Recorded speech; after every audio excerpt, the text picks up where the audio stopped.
Buenas tardes, una semana más. Gracias por su apoyo y gracias por sus ánimos. Gracias. Y empezamos. Antes de empezar, quería decir que en el vídeo anterior, el de Trevijano, se me olvidaron decir cuáles eran las conclusiones, que básicamente serían que nos han enseñado a llamar libertad a lo que es el establecimiento de la institución más autoritaria que haya existido. Y que, bueno, respecto a las instituciones democráticas, cuando realmente son democráticas, y lo que más se parece a eso sería los Estados Unidos de América, pues miren lo que está pasando, pero miren de verdad lo que está pasando, mírenlo en noticieros independientes, no en lo que dice la televisión. La cuestión es que las instituciones democráticas tienen una pega, y es que son muy fáciles de subvertir desde dentro. Esa es la historia. Y empezamos. Hilaire Belloc, El Estado Servil, del año 2018, 171 páginas, editorial Nuevo Inicio. A ver, este libro es del año 2018, el texto es del año 1913, aunque tuvo muchas reediciones. Mírenlo. No sé si saben ustedes quién es Belloc, que es el amigo de Chesterton. Todo el mundo conoce a Chesterton, pues Hilaire Belloc era su mejor amigo y juntos hacían lo del Chester Belloc, porque siempre estaban juntos. Vale. Este texto y otros muchos que les quiero enseñar, pues a lo mejor podríamos llamarles algo así como tradicionalistas, que no es una palabra exacta para describir a ninguno de ellos, pero por usar una palabra.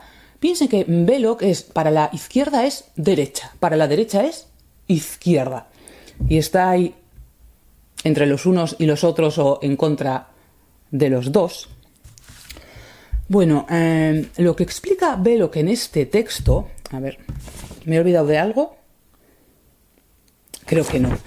Belloc, igual que Chesterton, es profundamente católico, pero en este texto hace un análisis absolutamente materialista de lo que va a explicar.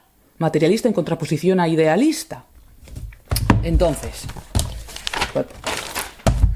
lo que explica Belloc es que la esclavitud es una institución que surge siempre en todas las sociedades humanas, en todas partes y en todas las épocas, excepto en la Europa medieval.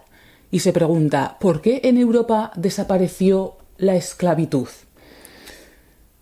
Dice, bueno, que hay una institución peculiar a Europa, o a Europa en aquellos siglos, que es la Iglesia, que es el cristianismo. Dice, existe un vínculo entre la aparición del cristianismo y la desaparición de la esclavitud. Y dice Belloc, y cuando la influencia de la Iglesia o la influencia del cristianismo desaparezcan, es fácil concluir que esa institución que borraron, la esclavitud, vuelva a aparecer. Entonces, dice Belloc, a ver, primero, como siempre, repasamos los apuntes y luego leemos del libro.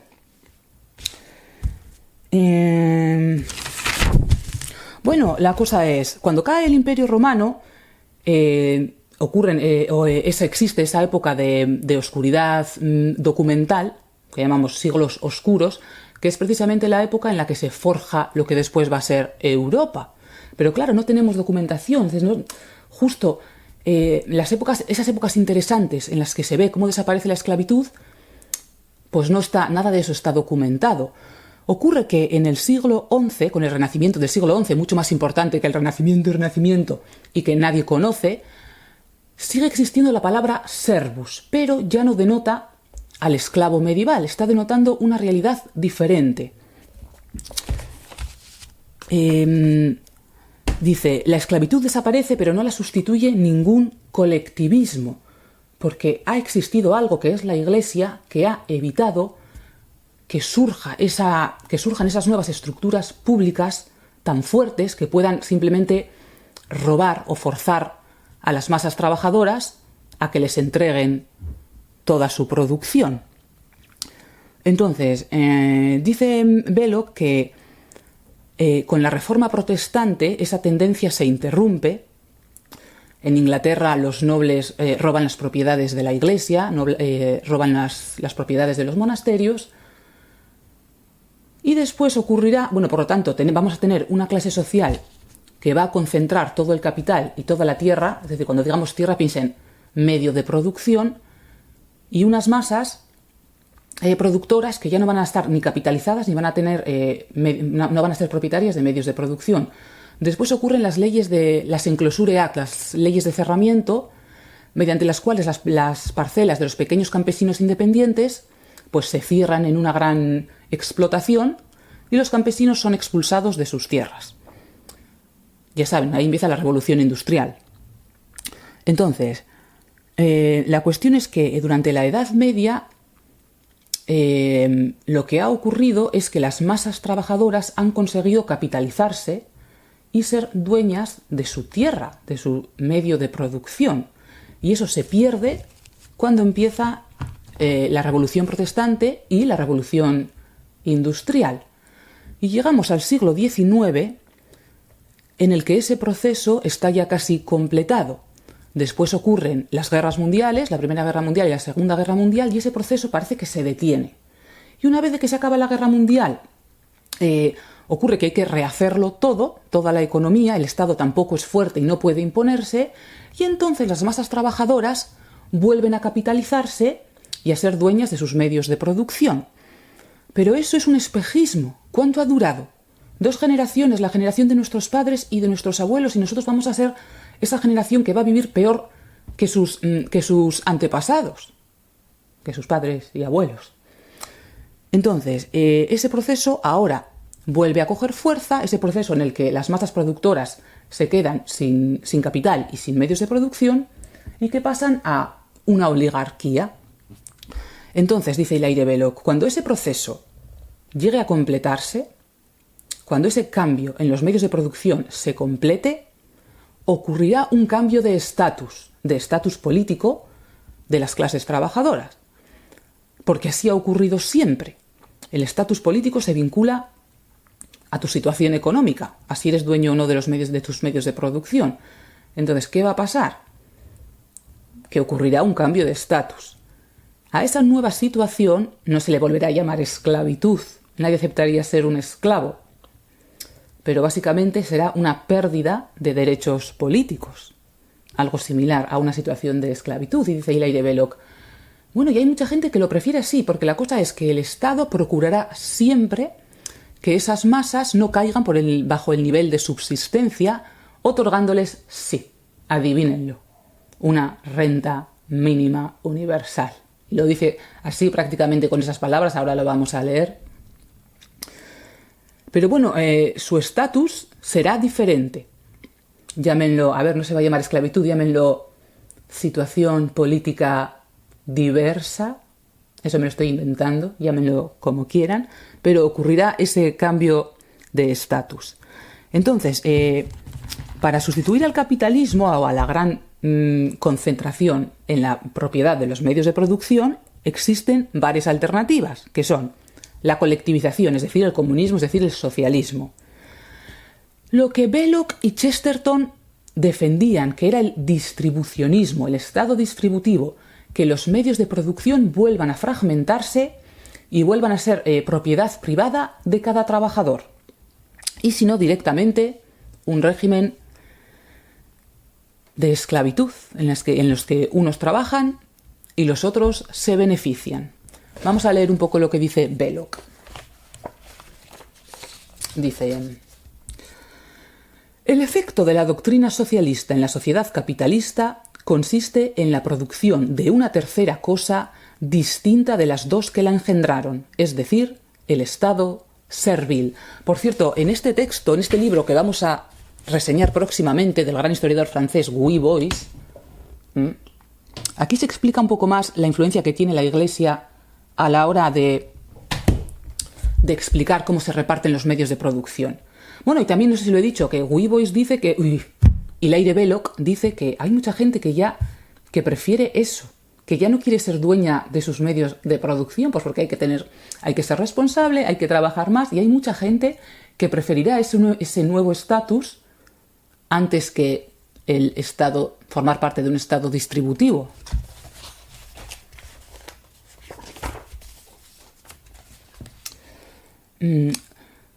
Muchos alegarán que un hombre compelido en tal modo a trabajar, asegurado contra la incertidumbre y la falta de alimento, vivienda y ropa, con la promesa de ser mantenido durante la vejez y un conjunto similar de ventajas para su posteridad, se encuentra en situación mucho mejor que un hombre libre, carente de las mismas.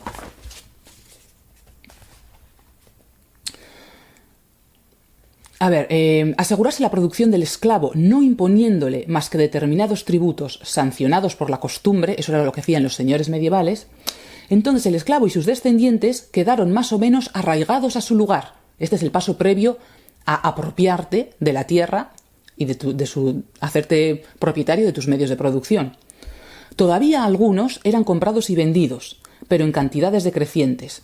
Con el sucederse de las generaciones, proporciones cada vez más amplias de individuos fueron viviendo donde y como habían vivido sus padres, y el producto que obtenían se fue fijando cada vez más en un monto determinado que el señor recibía sin poder pedir más. El régimen se hizo viable mediante la cesión al esclavo de todo el producto remanente de su propio trabajo. Se produjo así una especie virtual de convenio al no existir poder público y al hallarse en decadencia el antiguo sistema vigoroso y sumamente centralizado que había podido garantizar siempre al amo el producto íntegro de la actividad del esclavo. Después de la Reforma Protestante comenzaron a elevarse en toda Inglaterra esas grandes mansiones rurales que rápidamente se convirtieron en los centros típicos de la vida agraria británica y en los dueños de los parlamentos. Hoy en día la propiedad perdura quizás como instinto en la mayor parte de los ciudadanos, pero como experiencia y como realidad es desconocida al 95%. La gran mayoría de los llamados contratos libres hoy en día son meros contratos leoninos, convenios que uno es libre de contraer o cancelar, pero el otro no, pues en tal caso no tiene otra alternativa que morir de hambre.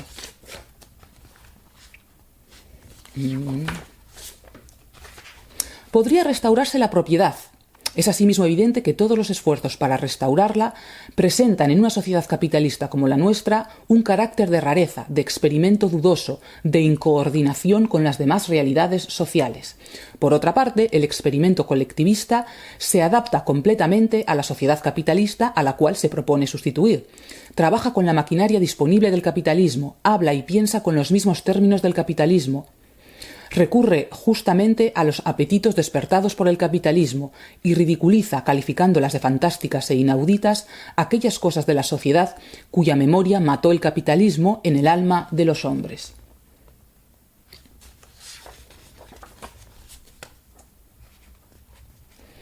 En general, miren qué bonito, si por obra de magia la Inglaterra capitalista moderna se convirtiera en un estado de pequeños propietarios, todos sufriríamos una enorme revolución. Nos admiraríamos de la insolencia del pobre, de la holgazanería del satisfecho, de las curiosas variedades de faenas, de las personalidades rebeldes y vigorosas que se divisarían por todas partes. Esto los tradicionalistas lo dicen mucho, como la Edad Media, tarda mucho en desaparecer, cómo existían esos individuos tanto para bien como para mal, que tienen esas personalidades fuertes y ahora todo el mundo todo está rasado, nivelado, todos iguales.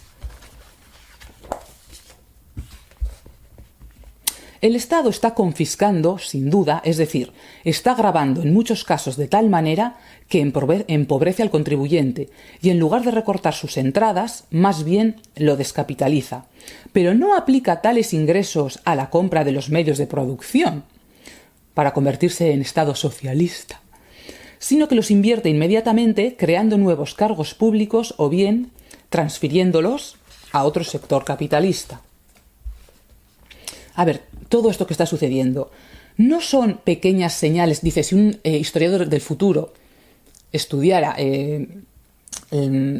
cómo son las relaciones de propiedad en esta sociedad, diría, no son pequeñas señales de un cambio futuro que el historiador descubrirá trabajosamente como una curiosidad, sino los cimientos aceptados de un nuevo orden, planeado deliberadamente por unos pocos y confusamente admitido por la mayoría. Esa es la base sobre la cual se levantará una sociedad nueva y horrible, pero claro, horrible desde nuestros parámetros, Un plan general de implantación de un salario mínimo a toda la comunidad equivale sin duda a la instauración del Estado servil.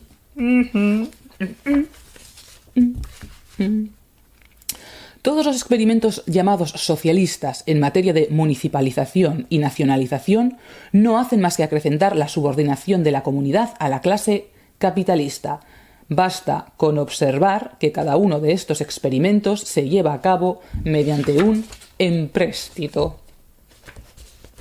Al margen y por encima de los rieles y vagones están todas las comisiones abonadas, todas las comidas con champán, todos los honorarios de los abogados, todas las compensaciones a esta y aquella persona, todas las coimas. Y falta todavía.